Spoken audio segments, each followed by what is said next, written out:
Assalamualaikum warahmatullahi wabarakatuh. Kembali lagi dengan saya Lukman Sakura. Wong kebumen orang apa orang kebenak aye. Sudah lama nggak bikin video. Pada video kali ini saya akan sharing informasi tentang orang asing yang sudah boleh masuk ke negara Jepang. Bagaimana dan siapa saja yang sudah diperbolehkan masuk ke negara Jepang? Simak terus di video ini, jangan di skip ya. Sebelum lanjut ke videonya, silahkan kalian like untuk saya, share dan komen. Jangan lupa subscribe-nya. Tetap di Lukman Sakura.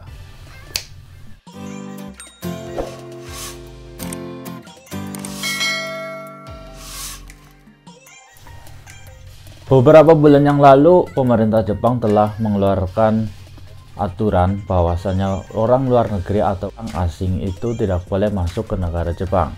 Dikarenakan untuk mencegah COVID-19 atau yang disebut dengan virus corona. Terakhir, Indonesia memberangkatkan pemagangnya adalah bulan 3 terakhir. Bulan 4 itu tidak boleh memberangkatkan ke Jepang, atau semua orang asing yang ingin masuk ke Jepang itu tidak bisa. Nah, pada akhirnya pemerintah Jepang itu membuka kembali untuk orang asing masuk ke Jepang. Apa saja dan siapa saja visa yang bisa masuk ke negara Jepang. Yang pertama adalah jisusei atau pemagang. Jadi buat teman-teman pemagang yang sudah di Indonesia, yang sudah belajar di LPK-nya, sudah otomatis bisa berangkat ke Jepang per 1 Oktober kemarin. Itu adalah jisusei. Yang kedua adalah pelajar. Buat teman-teman yang belajar di Jepang dan kuliah di Jepang, itu sudah bisa belajar, misalkan dari Indonesia pengen belajar kuliah di Jepang, ya kuliah di Jepang itu sudah diperbolehkan. Yang ketiga adalah visa permanen. Apa sih itu visa permanen? Visa permanen adalah visa misalkan sudah bisa tinggal lama di Jepang. Misalkan orang Indonesia menikah dengan orang Jepang, itu sudah menjadi visa permanen. Jadi sudah bisa tinggal di Jepang dengan lama. Itu adalah sudah diperbolehkan. Nah, selain itu tidak boleh, ya tidak boleh untuk ke Jepang itu loh. Intinya yang pertama adalah tenaga kerjaan, yang kedua adalah pelajar, yang ketiga adalah visa permanen. Nah, aturannya adalah setiap hari itu maksimal adalah 1.000 orang untuk orang asing masuk ke dalam negara Jepang. Jadi untuk semua ini yang tiga adalah yang ketenaga kerjaan, terus pelajar dan visa permanen, itu harus mematuhi aturan kesehatan atau protokol kesehatan yang telah ditentukan. Buat teman-teman serta pemagang itu, yaitu kabar-kabarnya itu disuruh rapid test ya, rapid test, dicek dulu di Indonesia. Kalau misalkan benar-benar sehat, tidak terkena virus corona, baru lolos atau boleh berangkat ke Jepang. Dan di Jepang juga ada karantina mandiri selama 14 hari atau 2 minggu. Nah, perlu teman-teman ketahui bahwasannya di Jepang ini ya sebelum-sebelumnya, sebelum kerja ke perusahaan masing-masing itu 1 bulan di kumiai ya. Jadi nggak langsung kerja dari Indonesia datang ke kumiai, belajar bahasa Jepang, belajar ini aturan-aturan, beradaptasi lagi di Jepang yang namanya kumiai itu ya. Jadi teman-teman tidak langsung bekerja. Mungkin ya teman-teman orang asing ya, semua orang asing bukan hanya Indonesia saja, itu karantina mandirinya adalah di kumiai selama 2 minggu.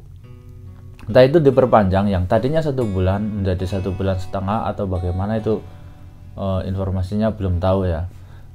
Jadi setelah aturan itu dikeluarkan, ada yang menunggu juga, nggak langsung berangkat loh. Jadi ada prosesnya. Setelah aturan dikeluarkan, tidak harus kan butuh proses dulu loh, proses ya kabar, surat-surat dan yang lain sebagainya ya. itu nggak langsung berangkat. Jadi ada yang belum berangkat juga, seperti itu. Ada yang sudah berangkat ke Jepang dan ada yang juga belum berangkat ke Jepang. Nah, terus apa dampaknya buat teman-teman yang mendaftar di LPK? Ya, dampaknya adalah ya karena yang di LPK sudah diberangkatkan, otomatis perlu orang baru dong, ya perlu murid baru.